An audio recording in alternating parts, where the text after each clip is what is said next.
है, जो सहज है, वो ठाकुर जी को प्राणों से भी प्यारा है।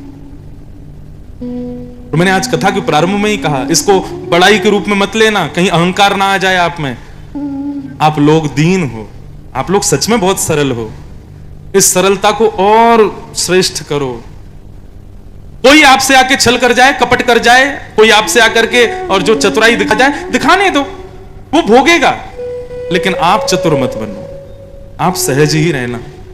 ठाकुर जी को वो सरलता, सहजता प्रिय है। हमारे ब्रज से ठाकुर जी का प्रेम केवल इसी गुण की वजह से, क्योंकि ब्रजवासी बड़े सरल हैं, ब्रजवासी बहुत सीधे हैं।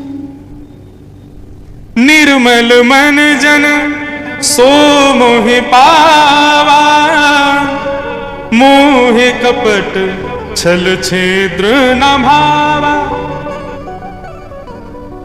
जिसका मन निर्मल है, जिसके हृदय में कपल छल ये सब छूते ही नहीं, जिसको ठाकुर जी कहते हैं वो मुझे प्रिय है। कुंभन दास जी, ध्यान से सुनो, अब 2 ही दिन बचे हैं, मेरे को सब बोलने दो जो जो आवे। कुंभन दास जी भगवान के सखा हुए, अष्ट सखा गोवर्धन नाथ के। अभी इसी कलिकाल में तो कुंभन दास जी इतने दीन थे कि कुंभन दास जी को तिलक लगाने के लिए उनके घर में शीशा नहीं था। कुंभन दास जी एक कठौते में, कठौता समय कटोरा जैसा एक कठौता लकड़ी का, उसमें जल भर के और उसमें अपनी परछाई देख करके तिलक लगाते थे। इतने दीन थे, उनके घर में शीशा नहीं था।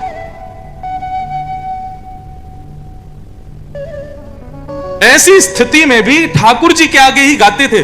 कोई और कह देता ना कि कुंभन दास जी आपका गला बहुत मीठा है, कुछ गा के सुनाओ। कुंभन दास जी बोले तेरे लैया थोड़ी है, मेरे ठाकुर जी के लैया हैं, तो को थोड़ी सुनाऊंगा। एक बार ठाकुर जी उनकी गोद में बैठ करके खेल रहे थे और कुंभन दास जी को एक पद सुना रहे थे। इतने में ही एक बहुत बड़ा राजा अपनी आधी संपत्ति दान करने के लिए कुंभन दास जी के पास आ गया। कुंभन दास जी की कुटिया में जैसे ही राजा ने प्रवेश किया, सो ठाकुर जी वहां से अंतर ध्यान हो गए, ठाकुर जी वहां से गायब हो गए। सामने राजा खड़ा है अपनी आधी संपत्ति लेके, और कुंभन दास जी अभी तो यहीं बैठे, कहां चले गए? लाल जी अभी तो आप यहीं बैठे, कहां चले गए? अरे राजा, मेरे लाल जी अभी मेरी गोदी में बैठे, कहां चले गए? ठाकुर जी को खोजने लगे। राजा ने प्रणाम किया, बोले महाराज आपकी इस भक्त वत्सलता पर, आपकी इस दीनता पर मुझे बड़ी प्रसन्नता है, मैं अपनी आधी संपत्ति आपको देना चाहता हूं। कुंभन दास जी बोले भैया मैं बहुत संपन्न हूं, मुझ पर इतना धन है कि मैं तेरे जैसे 100 राजा खरीद सकता हूं, मुझे जरूरत नहीं है। ये जो धन है ना तुम्हारा, किसी दीनहीन को दे देना। जबकि कुंभन दास जी के यहाँ सुबह यदि भोजन बनता था तो शाम को पाने के लिए रोटी नहीं होती थी। ऐसी स्थिति में भी उस राजा को बोले मैं तो बहुत संपन्न हूं, मुझे जरूरत नहीं, चलो जा। खूब प्रार्थना करने के बाद भी उसकी संपत्ति नहीं ली। राजा जैसे ही लौट करके गया, ठाकुर जी फिर से प्रकट हो गए। ठाकुर जी थोड़ी पे हाथ रख के बोले कुंभना, उस राजा को मैंने ही भेजा था, क्योंकि मुझे पता है मेरे कुंभना के घर में रोटी नहीं होती, मेरे कुंभना के घर में शीशा भी नहीं है, मेरे कुंभन दास के घर में सोने के लिए बिस्तर नहीं है, इसलिए मैंने राजा को कृपा करके ऐसा आदेश किया कि तुम जाओ, और तूने उसको वापस कर दिया, क्यों? कुंभन दास जी का उत्तर कितना सहज। कुंभन दास जी बोले ठाकुर जी यदि मैं राजा की संपत्ति ले लेता तो आप दोबारा मेरी गोद में पूछने नहीं आते कि तूने क्यों नहीं लिया, आप चले जाते। आप दोबारा मेरी गोद में आकर के बैठ गए, क्यों? क्योंकि आपको लगा कि इसने लिया क्यों नहीं। नाथ, रही बात संपत्ति की, तो मेरी सबसे बड़ी संपत्ति तो आप हो, मेरी सबसे बड़ी संपत्ति तो आपका भजन है, मैं इसके आगे और क्या मांगूं। ऐसी सरलता ठाकुर जी को प्रिय है बंधुओं, ऐसी दीनता ठाकुर जी को बहुत भाती है। इसलिए प्रार्थना है मेरी, दीन रहो, सदा झुक करके रहो, जितना हो सके सहज रहो, ज्यादा छल कपट चतुराई में मत रहो, ठाकुर जी को प्रिय नहीं। हाँ, यदि आप संसार के प्रिय बनना चाहते हो, आप चाहते हो कि 100 लोग आपकी बड़ाई करें, प्रशंसा करें, आपकी वाहवाही करें, जय जयकार करें, तो फिर खूब चतुर बनो, खूब छल करो, कपट करो। लेकिन चाहते हो कि संसार के लोग हमको मूर्ख समझें, ठाकुर जी हमारी प्रशंसा करें, तो दीन हो जाओ। 56 भोग लगाए ब्रजवासियों ने, तभी वहां नारद जी महाराज आए और कुछ सामग्री ले जा करके उन्होंने इंद्र को खिलाई। इंद्र बोला बड़ी बढ़िया सामग्री कहां से लाए महाराज? नारद जी बोले तुम्हारी पूजा बंद हो गई है ना, वो सब ब्रजवासी अब कृष्ण की पूजा कर रहे हैं, तो उसी के 56 भोग बन रहे, तो मैंने सोचा तुमको भी खिलाऊं। इंद्र बोला मेरी पूजा बंद हो गई? बोला हाँ। वो नन्हे से कन्हैया ने एक और रूप धारण कर लिया गोवर्धन का और अपनी पूजा करवा रहा है। इंद्र बोला, इन ब्रजवासियों की इतनी हिम्मत, अभी बताता हूं। सांबर्तक मेघमालाओं को आज्ञा की। सांबर्तक मेघ किसे कहते हैं? जब पृथ्वी पर प्रलय आना होता है तब सांबर्तक ऋतु आती है। सांबर्तक ऋतु का मतलब है कि एक क्षण भर की बारिश में पूरी पृथ्वी जलमग्न हो जाएगी। उन ऋतुओं को आज्ञा की, जाओ जाकर के ब्रजमंडल पर इतनी वर्षा करो कि ब्रज का अस्तित्व खत्म हो जाए। वृंदावन कहां है, गोवर्धन कहां है, ये 84 कोस ब्रजमंडल कहां है, भूल जाए सब लोग। मेरी पूजा बंद की, इनको परिणाम भोगना पड़ेगा। गड़गड़ गड़गड़ गड़गड़ करके बादलों ने आकर के पूरे ब्रजमंडल को घेर लिया। आकाश में बिजली कड़कने लगी। ब्रजवासी बोले, लाला हमको जिस बात का डर था वही हो गया, इंद्र नाराज हो गया। ठाकुर जी बोले, अविश्वास नहीं, जिनकी शरण में आए हो उन पर पूर्ण विश्वास करो, वो तुम्हारी रक्षा करेंगे। प्रार्थना करो श्री गोवर्धन नाथ। जो लोग राग जानते हो वो इसको बिहाग में गाइएगा अपने ठाकुर जी के सामने। लाल जी को कहते हैं वो रिलैक्स होकर सो जाते हैं जब उनको कोई बिहाग सुनाता है।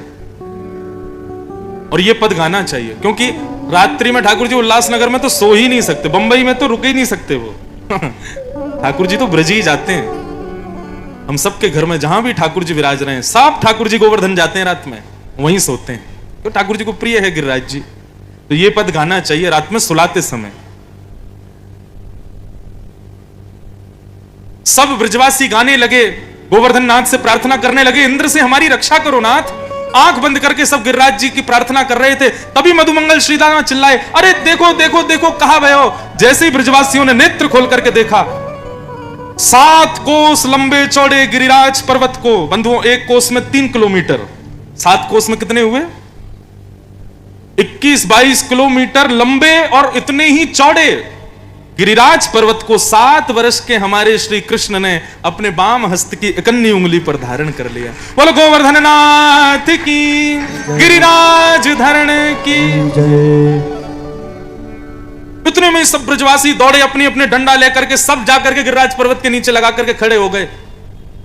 चारों तरफ ब्रजवासी खड़े हो गए। ठाकुर जी ने गिरिराज पर्वत धारण किया। आहा, कितने मधुर स्वरूप है ठाकुर जी का। कल हम लोगों ने एक जय जयकार लगाया था, और वो जय जयकार लगाया जाता है, आपको तो नहीं पता होगा, ये सब लोग लगाएंगे। पूछरी के लौटा की प्यारे। ये जय जयकार क्यों लगाते हैं? ठाकुर जी ने जब गिरिराज पर्वत धारण किया तो सब ब्रजवासी अपने अपने लठ लेकर के गए, और सब लोग अपने लठ को लगाने में, जैसे कहते हैं ना, थोड़ा जैसे जोर लगाने पर ऐसे करते हैं, दम लगा के हईसा ऐसे बोलते हैं ना, ऐसे सब ब्रजवासी हुप हुप और अपनी सब छड़ी लगा रहे थे। जय हो प्यारे, हमने लगा ली छड़ी, अब तू अपनी उंगली नीचे कर ले। इसलिए ये जय जयकार लगाते। ठाकुर जी खुश हो जाते, हंसने लगते हैं, वारे ब्रजवासियों, तुम्हारे डंडा पे टिकेगा इतना बड़ा गिरिराज पर्वत। सब ब्रजवासी अपने लठ लगा खड़े हो। लाला हमने लगा लियो, तू हटा ले अपनी उंगली। ठाकुर जी बोले, ये हमारी उंगली पे टिके। चल झूठ बोले, तेरी उंगली पे टिके, इतना बड़ा गिरिराज पर्वत तेरी नेक सी उंगली पे टिकेगो? बोले हम बे, मेरी उंगली पे टिके। बोले लाला देख, अब तू बातन न मत बनावे, हमने अपनी छड़ी लगा ली, तू अपनी उंगली नीचे कर ले। ठाकुर जी बोले ऐसे नहीं मानोगे, मैं हटा ही रहा हूं। बोले हाँ हटा ले। अब एक आध ब्रजवासी नहीं थे, लाखों ब्रजवासी, तो सबने छड़ी लगा रखी थी अपनी। जैसे ही ठाकुर जी ने अपनी एक अन्य उंगली नीचे करी, सोई महाराज गिरिराज पर्वत, तो विशाल गिरिराज पर्वत नीचे आने लगे। वो पतले पतले बांस के डंडा पे थोड़ी टिकेंगे, चट चट चट करके सबके डंडे टूटने लगे। अरे लाला संभाल संभाल संभाल।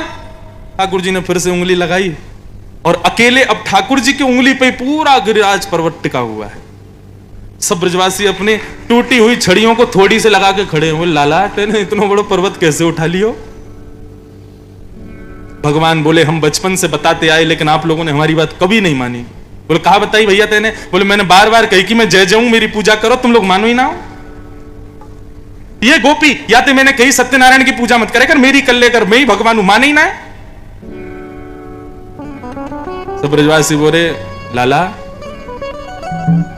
देख, तू कछु कहकर, तू राजा के अपने आप पे, महाराजा के, लेकिन तू भगवान मत कहकर अपने आप पे। ठाकुर जी बोले दिक्कत क्या है? ब्रजवासी कहते हैं, राजा महाराजा या लाला बनो रहेगो तो हमारो रहेगो। यदि अपने आप को भगवान कहेगो तो भगवान तो सबको होवे, हम अपने लाला को सवन को ना दे सके। तू तो हमारो है लाला, बस हमारो है। लेकिन लाला आज तुमको बतानी पड़ेगी तेरी उंगली में इतनी शक्ति कैसे आई। तब ठाकुर जी गा रहे हैं। हमारे ब्रज में अगर कथा हो ना तो ये पंक्ति सब गाते हैं, पूरी जनता साथ में गाती है, श्रोता। कैसे है? कछु माखन को बल बढ़ो, कछु गोपन करी सहाय, और श्री राधे जू की कृपा सो मैंने गिरिवर लियो उठाए। कछु माखन को बल बढ़ो, कछु गोपन करी सहाय, श्री राधे जू की कृपा सो मैंने गिरिवर लियो उठा। लाला तने माखन तो बहुत खायो, लेकिन हम गोपन ने कहा सहायता करी। बोले तुम सबरे मेरी उंगली पे देख रहे, तुम्हारी आंखन ते सबरी शक्ति तुम लोगों की मेरी उंगली में आ गई। ठाकुर जी बोले यही तो बात है, हम तो पहले कह रहे तू भगवान है ही ना, हमारी शक्ति ले ली तेने, तभी हम कमजोर रहते जा रहे हैं। हमारी मैया 3-3 गिलास दूध पिवावे तब भी हम पतरे दुबरे, या नंद के लाला ने हमारी शक्ति चुरा ली है सबरी। लेकिन लाला जो तेने अंतिम बात कही, श्री राधे जू की कृपा सो मैंने गिरिवर लियो उठाए, या को कहा भाव है। श्री जयदेव महाप्रभु आज से 1000 वर्ष पहले हमारी पृथ्वी पर एक महाकवि पैदा हुए जिनका नाम था श्री जयदेव महाप्रभु। अभी आप लोगों को बहुत कुछ सुनाना बाकी है, क्या करूं, मुझ पर 7 ही दिन हैं। श्री जयदेव महाप्रभु इन्होंने एक श्रृंखला लिखी ठाकुर जी को रिझाने के लिए, उसको कहते हैं गीत गोविंद। क्या कहते हैं? कोई गीत गोविंद। गीत गोविंद भगवान को इतना प्रिय है, इतना प्रिय है, आज भी यदि कोई व्यक्ति गीत गोविंद का पाठ करे तो श्री भक्तमाल जी में नाभाजी लिखते हैं, ता सुनवे राधा रमण अवस पधारे। यदि अभी मैं एक पंक्ति यहां गीत गोविंद की गा दूंगा ना तो आपको पता नहीं चलेगा, लेकिन वायु के रूप में ही सही ठाकुर जी यहां आएंगे ही आएंगे, उनको आना पड़ेगा। गीत गोविंद में वो सामर्थ्य है। कल की कथा का विश्राम है ना, कल कथा प्रारंभ गीत गोविंद से ही करेंगे, और उस अष्टपदी का एक पंक्ति में सुना देता हूं, बस देखना ठाकुर जी आएंगे। क्योंकि ये संतों ने कहा है कि गीत गोविंद के बारे में क्या सुनाऊं। एक माली की बेटी थी, वो अपने बगीचे में फूल तोड़ते हुए गीत गोविंद गाती थी, तो श्री जगन्नाथ भगवान उसके पीछे पीछे चलते थे। आज जैसे मंदिर में आरती के लिए पुजारियों ने किवाड़ खोली मंदिर की, तो देखा जगन्नाथ भगवान के सारे वस्त्र फटे हुए हैं, जगन्नाथ भगवान के आंखों के आसपास कांटे लगे हुए हैं। पुजारी जी ने तुरंत किवाड़ बंद करके कहा, जय जय, ये आपके वस्त्र कैसे फट गए, आपकी आंखों पर कांटे कैसे लगे, आपकी भुजाएं ऐसी कैसे हो गई। तब ठाकुर जी बोले, अरे वो जगन्नाथपुरी में एक माली है, उसकी बेटी गीत गोविंद गाती है, और वो तभी गाती है जब वन में जाती है। वन में कांटे कूड़े सब होते हैं, लेकिन मैं इतना मंत्रमुग्ध हो जाता हूं सुनने में कि वो सब कांटे मेरे अंग पर लग जाते हैं।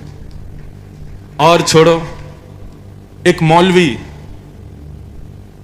उन्होंने एक बार अपने एक हिंदू मित्र से कहा कि तुम्हारे खुदा कैसे दिखते हैं, मुझे उनको दिखना है। तो जो हिंदू थे उन्होंने कहा कि यदि आपको हमारे ठाकुर जी देखने हैं तो ये लो गीत गोविंद का पाठ करो। तो मौलवी संस्कृत जानते थे, उनको हिंदू ने केवल इतना कहा, आप ना सामने एक आसन रख दिया करो, खाली आसन, और उस खाली आसन के सामने आप बैठ करके गीत गोविंद का पाठ करो, एक ना एक दिन ठाकुर जी जरूर आएंगे। तो मौलवी गीत गोविंद सुनाते थे केवल हमारे ठाकुर जी का दर्शन करने के लिए। तो उनके पास में थोड़े समय का अभाव हो गया, तो वो बैठ करके नहीं कर पाते थे। तो जब वो घोड़ा चलाते थे ना, तो अपने घोड़े पर आगे आसन रख देते थे और तब घोड़ा चलाते हुए गीत गोविंद गाते थे। तो ऐसा वर्णन आता है कि श्री राधा रमन लाल जी उस घोड़े पर बैठते और मौलवी की तरफ मुख करके बैठते और ऐसे भुजा करते हुए गीत गोविंद सुनते, तब मौलवी घोड़ा चलाता था। वर्णन आता है कि एक बार मौलवी जी इतनी जल्दी में थे कि उन्होंने आसन रखना वो भूल गए, लेकिन उनका नियम बन चुका था कि जब वो घोड़ा चलाते तो गीत गोविंद गाते थे। तो घोड़े पर बैठ करके जैसे ही उन्होंने चाबुक दी, गीत गोविंद प्रारंभ किया, आसन रखना भूल गए। तो वर्णन आता है, संतजन बताते हैं कि इतनी द्रुत गति से घोड़ा दौड़ रहा था और उस घोड़े के आगे उल्टे ठाकुर जी दौड़ रहे थे और उससे गीत गोविंद सुन रहे थे और कहने लगे, अरे आज तूने हमको आसन नहीं दिया, हम दौड़ दौड़ के सुनेंगे। इतना प्रिय है ठाकुर जी को गीत गोविंद। आज भी यदि कोई गीत गोविंद का पाठ करे, निश्चित उसी क्षण ये भी विचार नहीं करेंगे ठाकुर जी की ये अयोग्य इंसान है, ये भक्ष भक्ष खाता है, कैसे कुल में है या कितना अपवित्र है, यदि गीत गोविंद गा रहा है तो ठाकुर जी आएंगे। इतना प्रिय है। कल हम गीत गोविंद से कथा प्रारंभ करेंगे। अभी एक पंक्ति सुना दें कि श्री राधे जू की कृपा से मैंने गिरिवर लिया उठाया, ये कैसे हुआ? तो जयदेव महाप्रभु कहते हैं, अभिनव जलधार सुंदर रतमंदर रतमंदर श्री मुख चंद्र चकोर जय जय देव हरे। श्री राधा मुख चंद्र चकोर जय जय देव हरे। अभिनव जलधर सुंदर रतमंदर रतमंदर श्रीमुख चंद्र चकोर जय जय देव हरे। राधा मुख चंद्र चकोर जय जय देव हरे। गीत गोविंद। इस पंक्ति की विशेष बात यह है कि जय जगदीश हरे, ये जो हम गाते हैं ना, ये शब्द जयदेव महाप्रभु ने ही अपने गीत गोविंद में लिखा है। वहां से हम लोगों ने निकाल के आरती बना ली, ओम जय जगदीश हरे। ये जय जगदीश हरे शब्द गीत गोविंद का है। गीत गोविंद में 8-8 श्लोकों के पद हैं, लेकिन इस पद की विशेषता यह है कि श्री जयदेव महाप्रभु जगन्नाथ भगवान के सामने गए और जाकर के जब इस पद को गाने लगे, अभिनव जलधार सुंदर धृतमंदर धृतमंदर श्री राधा मुख चंद्र चकोर, यहां तक गाया। अब गाने वाले थे जय जगदीश हरे, लेकिन ठाकुर जी इतने प्रसन्न हो गए जयदेव महाप्रभु पर, तो अंतिम पद ठाकुर जी ने गाया, जय जय देव हरे। आज जय जगदीश हरे नहीं, श्री जगन्नाथ भगवान कहते हैं जय जय देव हरे। ऐसा है गीत गोविंद। तो गीत गोविंद में क्या है कि रहस्य खोले गए ठाकुर जी के। गीत गोविंद की कथा नहीं हो सकती, क्योंकि उसमें ऐसे ऐसे रहस्य हैं ठाकुर जी के कि आप समझ ही नहीं पाओगे। लेकिन यह रहस्य कैसा है कि भैया जगत नियंता जगदाधार भगवान श्री कृष्ण 7 दिन 7 रात्रि पर्यंत तक गिरिराज पर्वत को अपनी नख पर धारण करके खड़े रहे। क्यों? ये वो भगवान है, यदि भ्रगुटी टेढ़ी कर दें तो प्रलय आ जाए। ये चाहते तो ऐसे देखते ना, तो इंद्र की मजाल नहीं थी कि जो वो बारिश कर दे। मान लिया ठाकुर जी ने गिरिराज जी उठाए, गिरिराज जी उठाने के बाद बस एक बार देखना था, अच्छा इंद्र तेरी इतनी हिम्मत, इंद्र चरण में आके नाक रगड़ता, बारिश वारिश सब बंद हो जाती। लेकिन 7 दिन 7 रात्रि तक ठाकुर जी ने कुछ कहा ही नहीं इंद्र को, ऐसे ही खड़े रहे। तब जयदेव महाप्रभु से किसी ने पूछा, बोले ठाकुर जी 7 दिन तक क्यों खड़े रहे?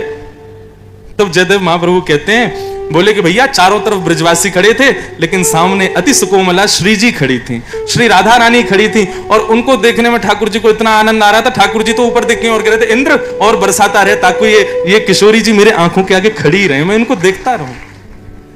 श्री मुख चंद्र चकोर जय जय देव हरे। श्री राधा मुख चंद्र चकोर जय जय देव। ऐसे ऐसे रहस्य बताए हैं। बोले भैया ये लाला हमारो श्री जी को देखने में इतना आनंदित है गए हो। बोले भैया और समय तो हम लीला करते हैं, कभी इधर जाना उधर जाना, श्री जी का दर्शन इतना अच्छा नहीं हो पाता। ये बढ़िया मौका है, सारे ब्रजवासी नीचे बैठे हैं, सामने किशोरी जी खड़ी हैं, इससे बढ़िया समय नहीं मिलेगा श्री किशोरी जी के रूप सुधा को पीने का। हे इंद्र, जब तक हमारे नेत्र भर नहीं जाए तब तक बरसाता ही रही हो। तो 7 दिन 7 रात्रि तक इंद्र का कोई मन नहीं था बारिश करने का, वो तो ठाकुर जी किशोरी जी को देख रहे हैं, इसलिए इंद्र बरसाता ही रहा ताकि ठाकुर जी का मन पूरा हो जाए। 7 दिन बाद भी ऐसा वर्णन आता है, ठाकुर जी का मन पूरा नहीं हुआ, इंद्र का भंडार खत्म हो गया बारिश का। इंद्र के पास में जल ही नहीं बचा, इंद्र के पास में बादल ही नहीं बचे। तब इंद्र ने संकेत पहुंचाया, बोले ठाकुर जी मैं कंगाल होने वाला हूं, तब भगवान बोला अच्छा अच्छा ठीक है अब बंद कर दे। तो इसलिए 7 दिन 7 रात्रि तक ठाकुर जी ने किशोरी जी के दर्शन के लिए गिरिराज पर्वत धारण किया। बोल गिरवरधारी गोपाल की। आपने हमारे ठाकुर जी को देखा? हमारे ठाकुर जी के नेत्र नीचे रहते हैं। क्यों? जब लाल जी ने गिरिराज जी उठाए तो वो एक पर्वत पर खड़े थे और सब ब्रजवासी और किशोरी जी नीचे खड़ी थी। तो इसलिए हमारे ठाकुर जी के नेत्र नीचे किए जाते हैं, क्योंकि जब ठाकुर जी ने गिरिराज जी उठाए तो किशोरी जी ऐसे नीचे खड़ी थी, तो उनको देखते रहते हैं, इसलिए ठाकुर जी के नेत्र नीचे रहते हैं। अनेक भाव हैं ठाकुर जी के नेत्र नीचे क्यों हैं? दूसरा भाव यह है, ठाकुर जी कहते हैं भाई संसार का कितना भी बड़ा व्यक्ति हो, मैं उसी को देखता हूं जो मेरे चरणों में आश्रित है, इसलिए ठाकुर जी के नेत्र नीचे रहते हैं। और तीसरा एक हमारे ब्रज का भाव सुनो। ये गोवर्धन नाथ जो है ये आजकल उदयपुर के पास विराजते हैं, श्रीनाथ जी।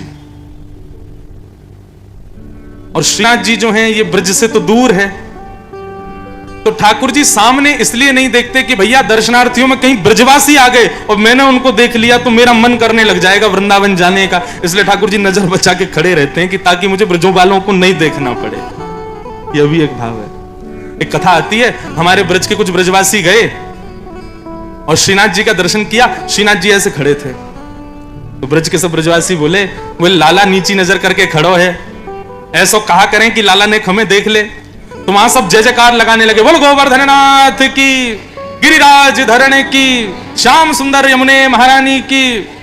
इस प्रकार सब जय जयकार करने लगे। ठाकुर जी ऐसे ही खड़े थे। इतने में ही दोनों ब्रजवासी बोले ऐसा जय जयकार बोलो कि लाला आंख उठा के ऊपर देखे, भैया ये कौन आए हो? इतने में ब्रजवासी पता है क्या बोले? बोल वृषभानु के जमाई की। अब जैसे ही कहीं वृषभानु के जमाई की जय, सो ठाकुर जी ने नेत्र ऊपर करके देखा ये कौन आए? बोले ओहो देख लियो ठाकुर जी, जय हो जय हो जय हो, प्रणाम हमारे लाल जी। इसलिए ठाकुर जी नजर बचा के बैठे रहते, बोले कहीं ब्रजवासी नहीं आ जाए।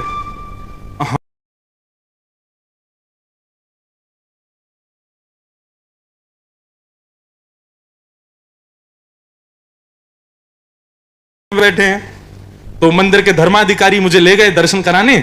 बहुत देर तो दर्शन करता रहा, फिर मैंने कि हमारो लाला बेचारो तपस्या कर रहा है, जो बेचारो माखन के बिना ना रे, गैयान के बिना ना रे, ब्रजवासी के बिना ना रे, यहाँ बेचारो तपस्या कर रहा है।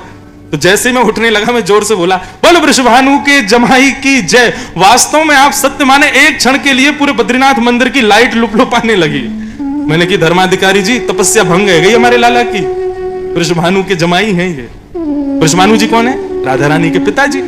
उनके जमाई कौन? हमारे लाल जी। तो ये पूरी गोवर्धन लीला के बहुत रूप हैं। यदि आप मुझे 7 दिन कहो कि केवल गोवर्धन लीला सुनाओ तो एक के बाद एक नए नए लीलाएं आती रहेंगी, इतने संतों ने गाया है। लेकिन इसका एक भाव यही है कि किशोरी जी को देखने के लिए ठाकुर जी खड़े रहे। ऐसे श्री गिरिराज धरण की लीला को हम प्रणाम करते हैं, वंदन करते हैं। भगवान ने 7 दिन बाद गिरिराज पर्वत को पुनः स्थान पर व्यवस्थित किया। इंद्र ने आकर के भगवान से क्षमा मांगी और भगवान ने इंद्र को क्षमा किया। तब इंद्र ने भगवान का नामकरण किया इंद्रेश। इंद्रस्य ईश्वरः इति इंद्रेशः, जो मेरे भी ईश्वर हैं वो श्री इंद्रेश। कई लोग हमारा नाम लेके बोलते हैं महाराज आप तो इंद्र देवता हो। मैंने कहा इंद्र देवता नहीं बेटा, इंद्र के भी स्वामी हैं, इंद्रेश हैं। तो ये भगवान का नामकरण हुआ। गायों की रक्षा भगवान ने की तो गाय सब प्रसन्न हो गई। गायों ने जाके भगवान का एक और नामकरण किया, गोविंद। ये गोविंद नाम जो है ये गायों ने भगवान को रखा है। इस प्रकार ठाकुर जी की गोवर्धन लीला संपन्न हुई। आगे एकादशी का महात्म्य बताया गया। एकादशी के महात्म्य में क्यों एकादशी की जाती है उसका सब भाव बताया गया। तत्पश्चात फिर रास पंचाध्यायी यहां से प्रारंभ। हम रास पंचाध्यायी प्रारंभ करें और रास में प्रवेश करें। अब सब लोग बिल्कुल सावधानी से बैठिएगा। ये बंधुओं रास की कथा है। इस रास में महादेव को आने के लिए भी बड़ी मशक्कत करनी पड़ती है। तो हम तो उल्लासनगर वासी हैं, हम लोगों को तो बहुत प्रार्थना करनी पड़ेगी तब रास में प्रवेश मिलेगा। इसलिए सब लोग अब गोपी भाव से ही विराजो। सब लोग ये भाव रखो कि भैया हम लोग कौन हैं? हम सब गोपी हैं। और गोपी कोई नथनी वाली नहीं, हमारी प्रत्येक इंद्रिय कृष्ण श्रृंगार धारण करती है, इसलिए हम सब गोपी हैं। आइए इस रास की कथा में हम लोग प्रवेश करते हैं। भगवान पिता रात्रि शरदोत्फुल्ल मल्लिका विक्षरन्तुं मनश्चक्रे योगमायामुपाश्रित।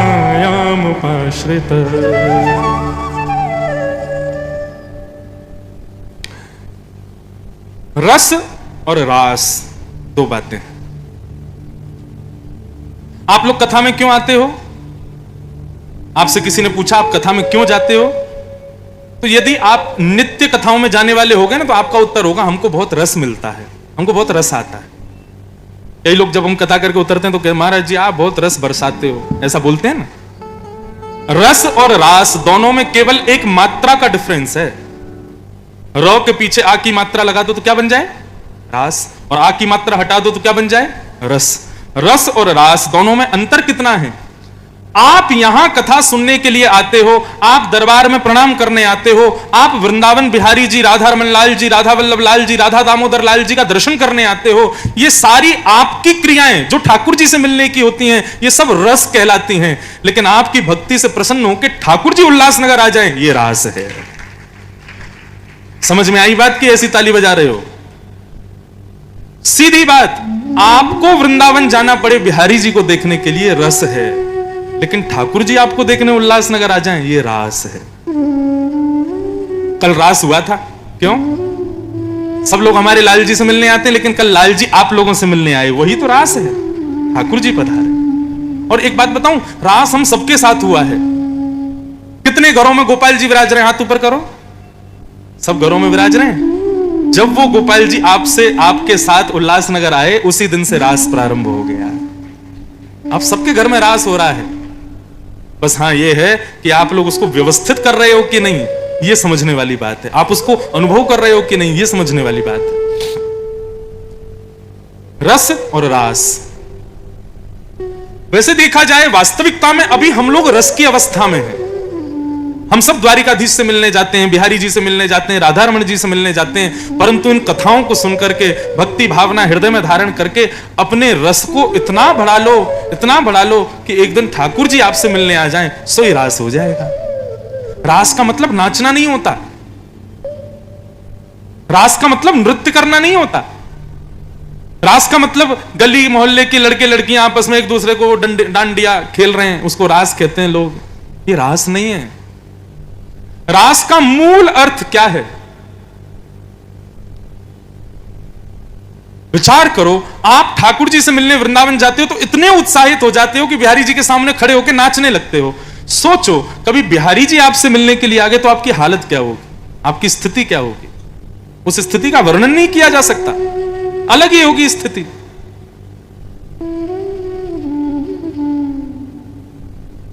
अगर ठाकुर जी आपसे मिलने के लिए आ जाएं, आप अपने देह के अभिमान को त्याग दोगे, अनकॉन्शियस हो जाओगे, और वो जो स्थिति है उसी को रास कहते हैं। गोपियां नित्य ठाकुर जी से मिलती, लेकिन आज ठाकुर जी ने उनसे मिलने का मन बनाया तो गोपियां इतनी आनंद में भर गई कि उस आनंद की पराकाष्ठा नृत्य में बदल गई, नाचने लगी गोपियां। इसलिए हमको लगता है कि रास का मतलब नृत्य होता है, लेकिन नृत्य नहीं है रास का मतलब। सीधा अर्थ है, रस का मतलब भक्त भगवान से मिलने जाए, और रास का मतलब भगवान भक्त से मिलने आवे। बस। लोग पूछते हैं महाराज जी कितना भजन करना चाहिए, कितनी कथा सुननी चाहिए, कितनी भक्ति करनी चाहिए, वृंदावन कितना जाना चाहिए? मैं कहता हूं जब तक तुम्हारा रस रास में ना बदल जाए तब तक करो। आप मनमोहन को पुकारते हो, मनमोहन जब तक आपको ना पुकारे तब तक करो। आप कथा में जाते हो, लेकिन कथा में जिसकी कथा सुनते हो वो जब तक आपके पास ना आवे तब तक कथा सुनो, तब तक भजन करो, क्योंकि वो आ जाएगा तो फिर तो कुछ करना शेष ही नहीं है। वो मिल गए तो फिर सब हो गया, बस प्रस्थान है फिर तो। यही है अंतर रस में और रास में। हम सबको रास की अवस्था प्रकट करनी है, हम सबको रास में प्रवेश करना है, और उसी की प्रक्रिया भागवत के माध्यम से बताई जाती है। क्यों कहते हैं गले में कंठी माला पहनो, उर्धपुंड तिलक लगाओ, नाम जप करो, ठाकुर जी की सेवा करो, अशुद्ध भोजन मत करो? क्यों? ताकि हमारा रास हो सके। एक दिन रास की अवस्था में आना चाहते हैं हम, उसी का निर्माण तो है। आज भगवान ने मन बनाया कि मैं गोपियों से मिलूंगा, क्योंकि गोपियां नित्य यमुना जी को प्रणाम करती हैं, कात्यायनी मैया को प्रणाम करती हैं और एक ही वरदान मांगती हैं कि कृष्ण हमको पति रूप में प्राप्त हो। मैंने कल भी बताया था, मैं आज भी कह दूं, ये रास में आने वाली भगवान के संग गोपियां, ठाकुर जी की आयु कितनी, 7.5 वर्ष की रास के समय, और जितनी गोपियों के संग ठाकुर जी ने रास किया उनकी आयु कितनी है, तो कहते हैं 6 वर्ष से लेकर के 120 वर्ष तक की गोपी है। मतलब यशोदा मैया की सास की उम्र की गोपी भी ठाकुर जी को पति मांगती है। अब विचार करो, ये सांसारिक प्रेम कैसे हो सकता है? कितना भी कह लेना, आज भी 7.5 वर्ष का बालक यह नहीं जानता स्त्री पुरुष का भेद क्या होता है। रास को आप कैसे कह सकते हो कि ये एक काम लीला है? कई लोग बहुत प्रश्न उठाते हैं हमारे ठाकुर जी पे, ये कौन से भगवान है, गले में गलवैयां डाल के गोपियों के संग रास बिहार कर रहे हैं। अरे स्थिति तो देखो, 7.5 वर्ष के ठाकुर जी और 120 वर्ष की गोपी। कई गोपियां तो ऐसी थी कि उसको भी 4 गोपी उठा के लाई थी और वो भी मांग में सिंदूर भर के ठाकुर जी के लिए आई है। उसको नाचना नहीं आता, ठाकुर जी उसके गले उसके हाथ को अपने गले में लगा के और तब उसको नचा रहे हैं। ये काम कैसे हो सकता है? ये विशुद्ध प्रेम है, ये निष्काम प्रेम है, जिस प्रेम की हम परिकल्पना नहीं कर सकते वो प्रेम है ये। अब आप पूछेंगे कि महाराज जी कैसे संभव हुआ? तो बंधुओं, ये जो ब्रज की गोपियां हैं ना, ये सामान्य गोपियां नहीं है, इन सबकी तपस्या है गोपी बनने के पीछे। भगवान श्री राम जब अयोध्या में प्रकट हुए तब दंडकारण्य वन में कई लाखों संत बैठे थे उनके दर्शन करने के लिए। जैसे ही भगवान ने रावण का वध किया, अयोध्या जाने के लिए पुष्पक विमान में बैठे, हनुमान जी ने आकर के कहा, नाथ थोड़ी देर के लिए दंडकारण्य वन चलेंगे, वहां लाखों संत आपकी प्रतीक्षा कर रहे हैं। राम जी बोले, हनुमान संभव नहीं है। क्यों? क्योंकि भरत ने मुझे वचन दिया है कि यदि मैं 14 वर्ष से एक दिन भी ज्यादा विलंब से यदि अयोध्या पहुंचा तो मेरा भाई भरत मुझे जीवित नहीं मिलेगा। 14वां वर्ष पूर्ण होने में चंद घंटे बचे हैं और मुझे उसमें अयोध्या पहुंचना है, और दंडकारण्य वन के लाखों संतों से मैं कैसे मिल पाऊंगा? हनुमान जी बोले, वहां तो एक भरत प्राण त्यागेगा, यहां तो लाखों भरत प्राण त्याग देंगे नाथ, कैसे संभव करोगे? अब ठाकुर जी बोले, हम कहते हैं, हम वचन देते हैं, इन संतों से कहो थोड़ी और प्रतीक्षा करें, जब द्वापर प्रारंभ होगा तब हम कृष्ण बन करके आएंगे और ये सब दंडकारण्य वन के संत अपने भजन के प्रताप से ब्रज की गोपी बन के आएंगे। और कुछ संत पहले जन्म ले लेंगे, कुछ बाद में जन्म लेंगे, हो सकता है कुछ हमारे समकाल में जन्म लें। इनको तब तक तो लगेगा कि हम संसारी हैं जब तक ये मुझसे नहीं मिलेंगे, लेकिन ये जैसे ही मेरे को पहली बार देखेंगे गली में, मोहल्ले में या कहीं भी, मेरा दर्शन करते ही इनको अपने पूर्व जन्म की स्मृति आ जाएगी और इनको पता चल जाएगा ये वही रघुनाथ जी कृष्ण बन के आए हैं। पूरा सब भाव यहीं स्पष्ट हो जाता है कि जिन गोपियों के साथ ठाकुर जी ने रास किया, ये गोपियां अभी की नहीं थी, ये सतयुग से प्रतीक्षा कर रही थी ठाकुर जी की। और जब से नंद नंदन का जन्म हुआ, नंद घर आनंद भयो जय कन्हैया लाल की, क्यों 1 वर्ष तक उत्सव मनता रहा? क्योंकि जो जो गोपी नंद भवन में जाके ठाकुर जी को देखे उसको याद आ जाए, अरे ये तो वही रघुनाथ जी ठाकुर जी बन के आए हैं। तो वो आनंद में इतना नृत्य किया कि 1 वर्ष तक उत्सव चलता रहा। इसलिए 120 वर्ष की गोपी भी ठाकुर जी की दीवानी है और 6 वर्ष की गोपी भी ठाकुर जी की प्रेमिका है, क्योंकि सब जानते हैं कि ये साक्षात परब्रह्म है। यदि इनके साथ आज नाच लिए तो फिर संसार में कभी नाचना नहीं पड़ेगा। इसलिए इसमें काम का दर्शन नहीं है। आज ठाकुर जी शरद पूर्णिमा का दिन था और वन में गए, और वन में जाकर के ठाकुर जी ने देखा, हमने तो निमंत्रण दिया था शरद पूर्णिमा पे मिलेंगे, एक भी गोपी नहीं आई।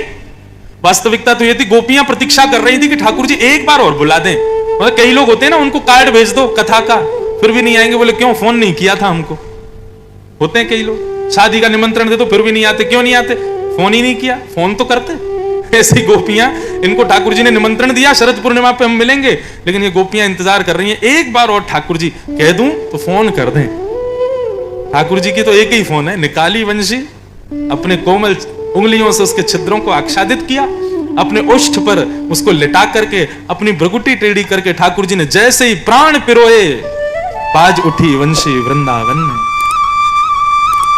अब उस मुरली की धुन को सब लोग सुन रहे हैं, लेकिन सबको लग रहा है कि देखो आज कन्हैया कितनी प्यारी वंशी बजा रहा है। लेकिन कृष्ण प्रेम में उन्मुक्त जितनी गोपियां हैं, वो गोपियां विचलित होने लगी, बोली वंशी नहीं बजा रहे, हमको बुला रहे हैं।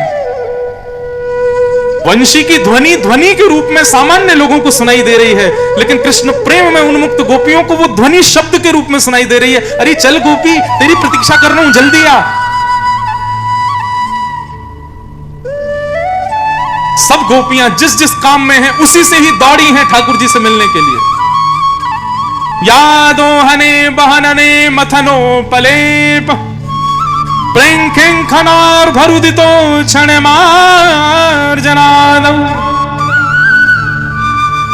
कोई गोपी गैया का दूध निकाल रही है, जैसी वेणु की ध्वनि आई बीच में ही भागी। कोई गोपी अपने पति को भोजन करा रही थी, पति ने कहा देवी सुनो, दाल में नमक कम है, थोड़ा रामरस लाओ। लेने गई थी नमक, तभी वेणु की ध्वनि आ गई तो नमक की जगह शक्कर लेके भागी, पति की दाल में झोंक के तुरंत भागी, बोले मुझ पर समय नहीं, ठाकुर जी बुला रहे हैं। कोई गोपी अपने बालक को सुला रही थी, लेकिन जैसी वेणु की ध्वनि सुनी, बालक को पति को पकड़ाया, दौड़ी सीधी। एक गोपी अपना श्रृंगार कर रही थी, आंखों में काजल लगा रही थी, अंज लोचने। जैसी आंखों में काजल लगाने लगी, सुई वेणु की ध्वनि आई, हाथ हिलने लगे, हाथ पांव कांपने लगे। एक आंख में तो जगन्नाथ भगवान जैसा काजल लगा, दूसरी आंख में लगाया ही नहीं, अस्त व्यस्त श्रृंगार में भागी। दूसरी गोपी बोली अरे ये कैसा श्रृंगार करके आई है, एक में तो काजल लगा रखा है इतना सारा और दूसरे में लगाया ही नहीं। गोपी बोली हमारो लाला यदि बाहर का स्वरूप देखता ना तो पूतना सबसे सुंदर बन के आई थी, लेकिन हमारे लाला ने बाहर का स्वरूप स्वीकार नहीं किया, मार दिया उसको। लाला तो भीतर को श्रृंगार देखे, बाहर को थोड़ी देखे। मतलब यदि आप रास पंचाध्यायी देखेंगे उठा करके तो कृष्ण रास विहार करने के लिए आई हुई गोपियों की स्थिति यदि देखोगे तो किसी के बाल खुले हुए हैं, किसी की लालिमा फैली हुई है, किसी की एक आंख में काजल दूसरी में है ही नहीं है, किसी ने अस्त व्यस्त वस्त्र पहने। मतलब कोई भी व्यवस्थित होकर के नहीं गई है ठाकुर जी के पास, और तब भी ठाकुर जी कह रहे हैं आहा कितनी सुंदर लग रही हो आप सब। क्यों? क्योंकि बाह्य श्रृंगार नहीं है, हृदय को सजा करके गई हैं सब। भगवान ने स्वागत किया, स्वागतम वो महाभाग प्रियम किम करवाणि वह ब्रजस्यानामयं कश्चित् ब्रूतागमन कारणम। ठाकुर जी ने पहले तो स्वागत किया, आइए आइए आइए आइए आइए, सब लोगों को बहुत बहुत प्रणाम। सब गोपियां खड़ी हैं, ठाकुर जी को एक टक अपलक नेत्रों से निहार रही हैं। लेकिन तुरंत ठाकुर जी बोले इतनी रात को अपने पति बच्चे परिवार सबको छोड़ के आप सब लोग इस विहंगम जंगल में क्यों आई हो? ब्रूतागमन कारणम, आपके आने का कारण क्या है? गोपियों ने कोई उत्तर नहीं दिया। जिसको निमंत्रण मिलता है उससे पूछा थोड़ी जाता है क्यों आई हो।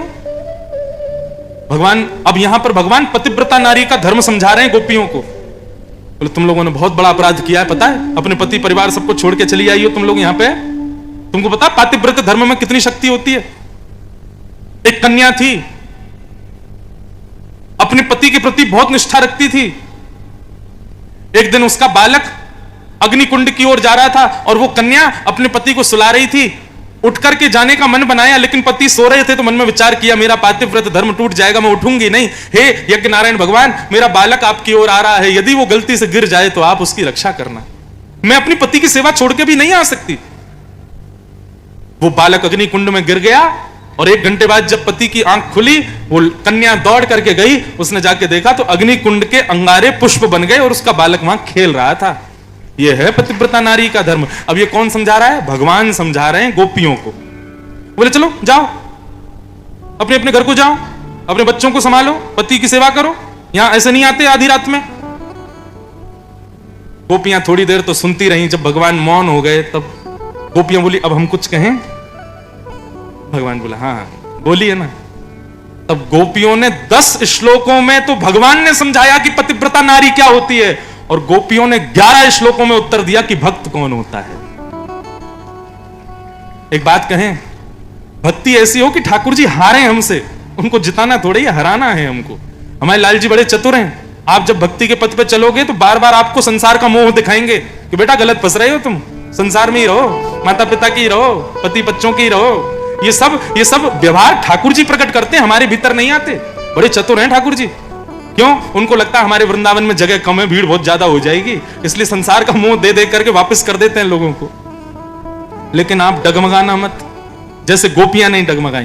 गोपियां कहती हैं, ध्यान से सुनना, बहुत पतिव्रता नारी का धर्म समझा रहे हो। नैवं विभोर्हति भवान् गदितुं नृशंसम् संत्यज्य सर्व विषयांस्तव पादमूलम् भक्ता भजस्व दुर्वग्रहमात्यजास्मान् देवो यथादि पुरुषो भजते मुमुक्षु। अब गोपियां उत्तर क्या दे रही हैं? ठाकुर जी, आप बड़े पतिव्रता नारी के धर्म समझा रहे हो हमको, लेकिन हम भी आपको एक कथा सुनाना चाहती हैं। भगवान बोले हाँ सुनाइए। बोले एक कन्या का ब्याह हुआ और उसके जो पतिदेव थे ना, ब्याह के चंद दिनों बाद ही पति की विदेश में नौकरी लग गई और पति को 5 वर्ष के लिए विदेश जाना था, लेकिन अकेले जाना था, पत्नी को नहीं लेके जा सकता। पत्नी ने कहा आप चले जाएंगे तो मेरा पातिव्रत धर्म कैसे पूर्ण होगा? मैं तो नित्य आपको प्रणाम करूंगी, नित्य आपका ही उच्छिष्ट पाऊंगी, आपकी सेवा करूंगी, यही पतिव्रता नारी का धर्म है। आप चले जाओगे तो मैं कैसे रहूंगी? मेरा तो धर्म ही टूट जाएगा। तब पति ने क्या किया? अपनी जैसी एक आकृति बनाकर के एक मूर्ति पत्नी को दे दी और कहा देवी, जैसे हम भगवान की अनुपस्थिति में मूर्ति में उनको देख के पूजा करते हैं, ऐसे 5 वर्ष तक जब तक मैं नहीं आ जाऊं तब तक तुम मेरी मूर्ति को ही सब कुछ मानो और इसकी सेवा करो, तुम्हारा पातिव्रत नहीं टूटेगा। ठाकुर जी बोले अच्छा फिर क्या हुआ? बोले फिर क्या, 5 साल तक उसने उस मूर्ति की सेवा की, उसी को सुलाती, उसी को खिलाती, उसी को नहलाती, उसी से बात करती, उसी से ही सब काम करती। अब 5 वर्ष पूर्ण हुए, रात्रि का समय था, मूर्ति वाले पति को सुला रही थी वो, इतने में ही उसका असली पति आ गया और गेट खटखटाने लगा, खोलो। अब बताओ कन्हैया उसको क्या करना चाहिए? यदि वो उठ के नहीं जाएगी तो असली पति गेट पे खड़ा है, और यदि उठ करके जाएगी तो जिसको वो पति मान रही है 5 साल से वो सो रहा है, उसको छोड़ के नहीं जाना चाहिए। अब यहां उसका पतिव्रता नारी का धर्म कैसे पूर्ण होगा? भगवान बोले ये कोई पूछने की बात है? अरे जब असली पति द्वार पर आ गया तो नकली पति को छोड़ के जाए, उसका स्वागत करे, ये कोई पूछने की बात है? गोपियां ताली बजाने लगी, बोले उत्तर आपके सामने है। बोले जिनको आपने हमारा पति बना के भेजा है वो सब मूर्तियां हैं। एक दिन वो हमको छोड़ के चले जाएंगे, हमारे मांग का सिंदूर ले जाएंगे, हमारे हाथ की चूड़ियां ले जाएंगे, हमारे सौभाग्य को अपने साथ ले जाएंगे, लेकिन आज वो पति हमारे सामने खड़ा है जिससे हमारा चुड़ला भी अमर हो जाएगा। तो हमने क्या गलत किया नाथ? आप तो हमारे पतियों के भी पति हो, आप जगतपति हो। आपको यदि हमने स्वीकार कर लिया तो आप हमको ये संसारी बातें क्यों बता रहे हो कि पतिव्रता नारी का धर्म ये सब है? अब आप ही हमारे सर्वस्व हो नाथ। और भगवान से अंतिम बात इतनी गजब की कहती हैं गोपियां, बोले अच्छा फिर भी हम आपको कष्ट नहीं देना चाहती, आपको यदि हम प्रिय नहीं लगती हम चली जाएंगी वापस, लेकिन हमारी एक वस्तु आपके पास है वो हमको वापस कर दो। भगवान बोले क्या? बोले चित्तम सुखेन भवता पहितम ग्रहेषु, हमारा मन आपके पास है वो हमको वापस कर दो। हमारा चित्त आपके पास है, हमारी बुद्धि आपके पास है, हम आंख बंद करती हैं तो आप दिखते हो, हम लेटती हैं तो आप दिखते हो, हम कहीं जाती हैं तो आप दिखते हो, हम भोजन बनाती हैं तो आप दिखते हो। ये स्थिति हमारी नष्ट कर दो, हमारे हृदय में जो आपके प्रति भक्ति है उसको खत्म कर दो, हम चली जाएंगे वापस। और यदि आप ऐसा नहीं कर सकते तो हमको स्वीकार कर लो। ठाकुर जी प्रसन्न हो गए गोपियों से, बोले मैं तो परीक्षा ले रहा था आप लोगों की, पर आपकी इस भक्ति पर मैं बारंबार आपको प्रणाम करता हूं। और सब गोपियों के साथ भगवान ने रास विहार प्रारंभ किया। इतने में कामदेव आ गया। भगवान बोले तू काय को आया भाई? बोले सुंदर स्त्री पुरुष जब एकांत में मिलते हैं तो मुझे तो आना पड़ेगा। भगवान बोले स्त्री पुरुष नहीं है हम, मैं परमात्मा हूं, ये जीवात्मा है। बोले देख तो स्त्री पुरुष की तरह ही लग रहे हो आप लोग। भगवान बोले ठीक है तो फिर तू आके दिखा। जैसे ही कामदेव ने रास बिहार की भूमि में प्रवेश किया, हमारे ठाकुर जी ने अपने रूप को इतना सुंदर बनाया, इतना सुंदर बनाया कि ठाकुर जी के रूप को देख करके कामदेव का सर चकराने लगा, मूर्छित होकर गिर पड़ा वहीं पर। और भगवान का नाम गोपियों ने रख दिया मदन मोहन। बोले मदन मोहन लाल की जय। मोहन है कामदेव का नाम, और उसका भी जो मदन कर दे वही मदन मोहन। ये काम लीला नहीं है, ये तो मदन मोहन लीला है। कामदेव नष्ट हो गया और भगवान समस्त गोपियों के संग रास करने लगे। रास का मतलब सारी गोपियां बैठ गई। अब एक एक करके ठाकुर जी कभी किसी गोपी के पास, कभी किसी गोपी के पास, कभी उसके हाथ की बनी सब्जी खामे, कभी किसी हाथ के बने कुछ पामे, कभी किसी के गले में गलवैयां डाल के बैठे, कभी किसी के संग नाचने लग जाएं, किसी को पसीना आवे तो अपने ही काली कमली से उसको ऐसे ठाकुर जी रास करने लगे। लेकिन वही हो गया जो नहीं होना था, गोपियों को अभिमान हो गया। मुझे कभी कभी ऐसा लगता है, हम इतना भजन करते हैं उसके बाद भी ठाकुर जी हमको नहीं मिलते। ठाकुर जी को क्योंकि संशय है कि कहीं इसको अभिमान ना हो जाए। हमारी मान की रक्षा के लिए ठाकुर जी हमारे पास नहीं आते। इसलिए भैया भजन करने के बाद भी, कीर्तन करने के बाद भी ठाकुर जी यदि नहीं मिल रहे हैं ना, तो यही समझ लेना शायद ठाकुर जी को अभी भरोसा नहीं है कि हम अभिमान छोड़ देंगे। मैं भगवान का हूं, यह भी एक सूक्ष्म अभिमान है। कहां तक कहें मैं एक भक्त हूं, यह भी एक सूक्ष्म अभिमान है। कई लोग हैं वो कहते हैं हम तो ये नहीं खाते, हम तो वो नहीं खाते, हम तो ऐसे रहते हैं, हम तो इतनी पवित्रता में रहते हैं। यह अभिमान ही बोल रहा है आपका। अभिमान ठाकुर जी को प्रिय नहीं है। जैसे ही गोपियों को अभिमान हुआ कि हम बड़ी सुंदर हैं, इसलिए हमारी सुंदरता पर त्रिलोकीनाथ रीझ गया है, भगवान बोले अच्छा अभिमान, ठीक है। और सब गोपियों के बीच में रास करते करते करते करते ठाकुर जी अंतर ध्यान हो गए। जैसे ही अंतर ध्यान हुए ठाकुर जी, मानो जैसे एक विरह की व्यार चल पड़ी हो ब्रजमंडल में। गोपियां ढूंढने लगी, श्याम सुंदर आप कहां हो, ए नंद नंदन आप कहां हो। कभी वृक्षों से पूछती हैं। बंधुओं, प्रेम की 10 अवस्थाएं होती हैं। कितनी अवस्था? 10। हम अभी पहली में भी नहीं आए हैं। प्रेम की 10वीं अवस्था आपको देखनी है तो जगन्नाथपुरी कितने लोग गए हो? हाथ ऊपर करना। अच्छा, जगन्नाथ भगवान का चित्र में दर्शन कितने लोगों ने किया है? हैं? बाकी के लोग जानते नहीं जगन्नाथ जी कैसे हैं। सबको पता है ना जगन्नाथ भगवान कैसे हैं? नहीं पता तो भैया जरूर जाइए। ठाकुर जी की भुजाएं पिघली हुई हैं, मुंह पिघला हुआ है, पूरा अंग पिघला हुआ है। ये जो पिघला हुआ स्वरूप है ना ठाकुर जी का, यही प्रेम की 10वीं अवस्था है। और इसका कारण क्या था कि जब भगवान द्वारिका चले गए ना, तो एक दिन भगवान की संपटरानियों ने रोहिणी मैया को बिठाया और रोहिणी मैया से बोली हमको ब्रज की कथा सुनाओ। ब्रज में ठाकुर जी कैसी लीला करते थे। तो रोहिणी मैया बोली सुना तो दूंगी, लेकिन याद रहे कहीं कन्हैया नहीं सुन ले। क्यों? बोले कन्हैया यदि ब्रज की बात सुनता है तो बहुत रोता है। तो सारी पटरानियों ने मिलकर भगवान की बहन सुभद्रा को बाहर चौकीदारी पे बैठा दिया। बोले बाहर बैठी रहो, कन्हैया आवे तो खटखटा देना, कथा बंद कर देंगे। सुभद्रा बोली ठीक है। अब भीतर सब गोपियां बैठी थी, भगवान की पटरानियां, और बीच में रोहिणी मैया बैठ के ब्रज की लीला सुना रही थी। बाहर बैठी बैठी सुभद्रा ने जैसे ही ब्रज का भाव सुना, सुभद्रा को यशोदा मैया की याद आने लगी, ब्रजवासियों की याद आने लगी, और याद करते करते सुभद्रा रोने लगी, भूल गई कि मैं चौकीदारी कर रही हूं। इतने में ही कृष्ण बलराम घूमते घूमते आए। बोले कि अरे सुभद्रा बहन रो क्यों रही है? एक तरफ कन्हैया बैठ गए, दूसरी तरफ दाऊ दादा बैठ गए और कान लगा के सुनने लगे भीतर क्या हो रहा है। इतने में ही सुना वृंदावन की चर्चा, ब्रजवासियों की याद आने लगी ठाकुर जी को। मधुमंगल, श्रीदामा, तन सुखा, मन सुखा, धन सुखा, सबकी याद आने लगी। और याद करते करते स्थिति ये हुई, ठाकुर जी की भुजाएं खड़ी हो गईं, मानो ठाकुर जी कहने लगे मेरे ब्रजवासियों को लाकर के मेरे हृदय से लगा दो। लेकिन इतने में ही प्रेम की 10 अवस्थाएं पार हो गईं और ब्रजवासियों को याद करते करते ठाकुर जी का पूरा विग्रह पिघलने लगा। प्रकट हो गए श्री जगन्नाथ भगवान। बोले जगन्नाथ भगवान की। ये प्रेम की 10वीं अवस्था के ठाकुर जी हैं।